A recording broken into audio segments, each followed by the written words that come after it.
مسیح میں آپ سب کی سلامتی ہو۔ آئیے مل کر میرے ساتھ خدا کے کلام میں سے پڑھتے ہیں۔ زبور 139 کی 8 سے لے کر 14 آیت تک۔ میں تیری روح سے بچ کر کہاں جاؤں یا تیری حضوری سے کدھر بھاگوں؟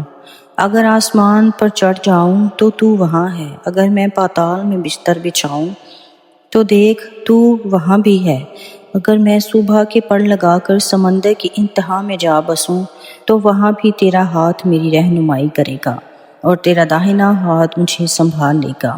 اگر میں کہوں کہ یقیناً تاریکی مجھے چھپا لے گی اور میرے چاروں طرف کا اجالا رات بن جائے گا، تو اندھیرا بھی تجھ سے چھپا نہیں سکتا، بلکہ رات بھی دن کی مانند روشن ہے۔ اندھیرا اور اجالا دونوں یکساں ہیں، کیونکہ میرے دل کو تو ہی نے بنایا، میری ماں کے پیٹ میں تو ہی نے مجھے صورت بخشی۔ میں تیرا شکر کروں گا کیونکہ میں عجیب و غریب طور سے بنا ہوں۔ تیرے کام حیرت انگیز ہے، میرا دل اسے خوب جانتا ہے۔ پاک کلام کے پڑھے سنے جانے پر خدا کی برکت ہو، خدا کا شکر ہو۔ God bless you.